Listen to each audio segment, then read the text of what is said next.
کوئی فضول بات، کوئی ادھر ادھر کی بات آپ کے سامنے نہیں ہوگی. جو بات ہوگی قرآن و حدیث کی روشنی میں ہوگی اور صحیح واقعات کی روشنی میں ہوگی انشاءاللہ. یہ اہل حدیث کا اسٹیج ہے. اس اسٹیج کی ایک حرمت ہوتی ہے، ایک وقار ہوتا ہے، ایک سمان ہوتا ہے. اس سمان کو ہمیشہ قائم رکھتے ہیں.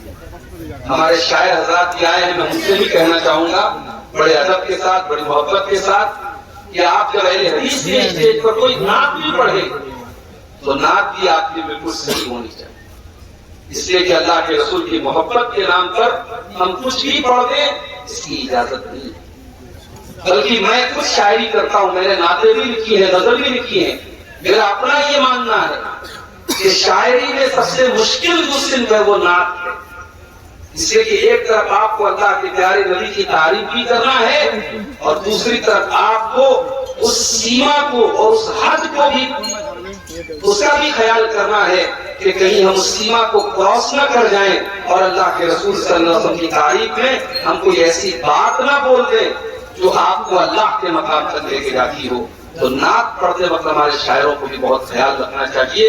اور جلسے کے اوپر، اسٹیج کے اوپر جو علماء بیٹھے ہوں وہ بھی نوٹ کریں اگر کوئی بات کسی شاعر کی زبان سے ایسی نکلی ہے جو ہمارے عقیدے سے ٹکراتی ہے، جو ہمارے منہج سے ٹکراتی ہے، تو اس کی وضاحت بھی فوراً موقع پر کرنا یہ بہت ضروری ہے. یہ اہل حدیث کے اسٹیج کی بات ہے.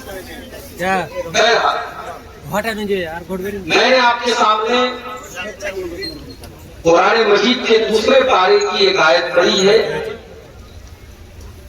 اس آیت میں اللہ تعالیٰ نے ہماری ایک بہت بڑی غلط فہمی کو دور کیا ہے. غلط فہمی کیا ہے؟ غلط فہمی یہ ہے کہ ہم نے دین کا مطلب بہت محدود سمجھا ہے. ہم نے دین کو بہت سیمت کر دیا، لمیٹیڈ کر دیا. جب ہم سے کوئی کہتا ہے کہ دین کیا ہے تو ہم کہتے ہیں کہ دین کا مطلب ہے کہ آدمی نماز پڑھے، روزہ رکھے، زکات دے، حج کرے، یہی دین. ایک آدمی کے چہرے پر داڑھی ہے، ٹوپی لگائے ہے، وہ ماتھے پر سجدے کا نشان ہے، 5 ٹائم کی نماز کا پابند ہے. ہم سے کوئی پوچھے کہ صاحب یہ انسان کیسا ہے، ہمارے منہ سے فوراً نکلتا ہے کہ یہ پکا مسلمان ہے، یہ دیندار ہے کہ نہیں؟ ایسا ہے نا. اللہ تعالیٰ نے ہماری اس غلط فہمی کو دور کیا ہے. اللہ نے اس آیت میں بتایا ہے کہ دینداری کا مطلب کیا ہوتا ہے. تو آئیے پہلے اس آیت کو سمجھتے ہیں، پھر بات کو آگے بڑھاتے ہیں. یہ سورہ بقرہ کی آیت ہے، قرآن کی دوسرے پارے. اور اگر میری یادداشت دھوکہ نہیں کھا رہی ہے تو یہ سورہ بقرہ کی آیت نمبر 208 ہے. 208 نمبر کی آیت ہے. یا ایھا الذین آمنوا ادخلوا فی السلم کافۃ ولا تتبعوا خطوات الشیطان انہ لکم عدو مبین. اے ایمان والو، اے وہ لوگوں جو اپنے آپ کو مسلمان اور مومن قرار دیتے ہو، اپنے آپ کو مسلمان سمجھتے ہو، اے میرے آخری نبی کا کلمہ پڑھنے والوں اور اسلام کے ساتھ اپنا رشتہ جوڑنے والے مسلمانوں، یا ایھا الذین آمنوا، اے ایمان والو، ادخلوا فی السلم کافۃ، تم اسلام کے اندر پورے کے پورے داخل ہو جاؤ. تم آدھے ادھورے مسلمان نہ بنو، تم صرف نماز پڑھنے والے مسلمان نہ بنو، تم صرف داڑھی رکھنے والے مسلمان نہ بنو، تم صرف شکل و صورت والے مسلمان نہ بنو. ادخلوا فی السلم کافۃ، تم اسلام کے اندر پورے کے پورے داخل ہو جاؤ. جب تم مسجد میں جاتے ہو، 5 ٹائم کی نماز تم پڑھتے ہو اور اپنے آپ کو یہ سمجھتے ہو کہ تم اسلام کے اندر داخل ہو، تو جب تم مارکیٹ کے اندر کاروبار کرنے جاتے ہو، جب تم دکان کھول کر کے بیٹھتے ہو، جب تم بزنس کرتے ہو، جب تم ویاپار کرتے ہو، تو اپنے کاروبار کے اندر بھی تم مسلمان بنو. جب تم کسی کے ساتھ لین دین کا معاملہ کرتے ہو، جب تم کسی سے پیسے کا لین دین کرتے ہو تو وہاں پر بھی تم مسلمان بنو. تمہارا اخلاق کیسا ہے, تمہارا ویوہار کیسا ہے, تمہارا لوگوں کے ساتھ سلوک کیسا ہے, تم سلوک اور اخلاق کے اندر بھی مسلمان بنو.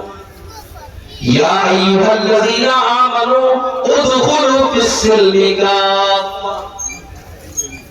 مسلمان تو ایسے بھی 25 دسمبر کی رات آئی, فیس بک کے اوپر نام کے ساتھ خان لگا ہوا ہے, نام کے ساتھ انصاری لگا ہوا ہے, نام کے ساتھ شیخ لگا ہوا ہے, نام کے اندر محمد اور احمد لگا ہوا ہے, اسلامی نام ہے, مسلمان گھرانے سے تعلق رکھنے والا لڑکا اور لڑکی آج فیس بک کے اوپر آج لوگوں کو کرسمس کی مبارکباد دے رہا ہے. جا کر دیکھ لیجیے, بہت سارے آپ کے عربیہ کے بھی نوجوان وہ بھائی چارہ دکھانے کے لیے, وہ اپنے غیر مسلم بھائیوں سے دوستی دکھانے کے لیے اور یہ دکھانے کے لیے کہ ہم کٹر نہیں ہیں, ہم تو بڑے سیکولر لوگ ہیں, ہم تو بڑے لبرل لوگ ہیں, ہم تو بڑے صاف ستھرے ذہن کے لوگ ہیں, ہمیں مولویوں نے پٹی نہیں پڑھائی ہے, ہم تو عید کا تہوار بھی مناتے ہیں اور ہم کرسمس اور دیوالی کی مبارکباد بھی دیتے ہیں. آج کتنے مسلمان ہیں جو میری کرسمس لکھ کر کے اپنے فیس بک کے اوپر اور اپنے واٹس ایپ کی اسٹیٹس کے اوپر ڈال رہے ہیں.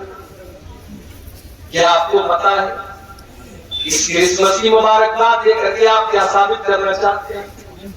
ہمارے وہ عیسائی بھائی جو کرسمس کا تہوار مناتے ہیں, کبھی آپ نے معلوم کیا کہ وہ کرسمس کیوں مناتے ہیں؟ ان کا یہ عقیدہ ہے کہ آج ہی کے دن حضرت عیسیٰ پیدا ہوئے.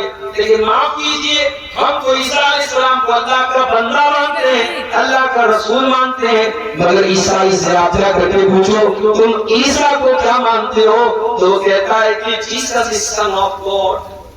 وہ جواب دے گا Jesus is son of God, وہ کہے گا کہ عیسیٰ مسیح تو اللہ کے بیٹے ہیں, اللہ نے نعوذ باللہ اپنے بیٹے کو عیسیٰ بنا کر کے دنیا میں بھیجا.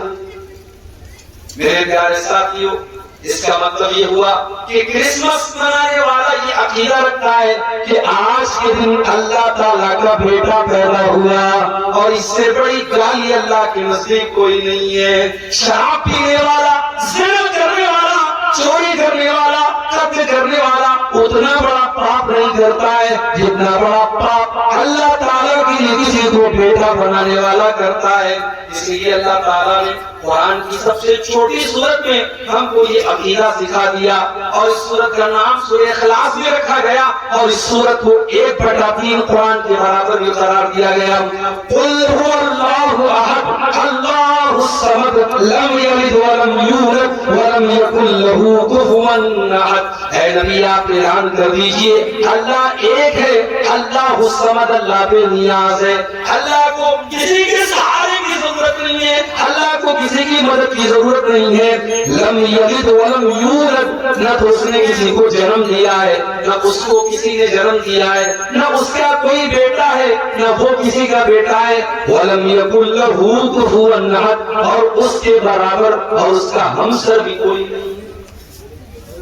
یہ عقیدہ ہے ہمارے 4 سال کے بچے کو سورہ اخلاص یاد, جو سورہ اخلاص کو یاد کرے گا اور سورہ اخلاص کا مطلب سمجھے گا, وہ فیس بک کے اوپر میری کرسمس نہیں لکھ سکتا, وہ کرسمس کی مبارکباد نہیں دے سکتا جس نے یہ عقیدہ بچپن سے پڑھا ہو. لم یلد ولم یولد, یہ اللہ کا کوئی بیٹا نہیں, اللہ کسی کا بیٹا نہیں, کرسمس کی مبارکباد. مگر افسوس تو اسی بات کا کرے گا. ہم نے جلسے تو بہت کرا ہے سیمانچل میں, شاید سال بھر میں اگر ہم گنتی کریں گے تو آپ کے عربیہ کے اندر کم سے کم کئی 100 جلسے ہوتے ہوں گے. آپ نے جلسہ تو کرا لیا, ہزاروں کی پبلک کو آپ نے اکٹھا کر لی, مگر دین کا علم کیا ہے معاف کیجیے, آپ کے پاس اس کی کوئی نالج نہیں ہے. دین کے علم کے نام پر آپ زیرو ہیں. جلسہ بھی آپ سنتے ہیں تو منورنجن کے لیے,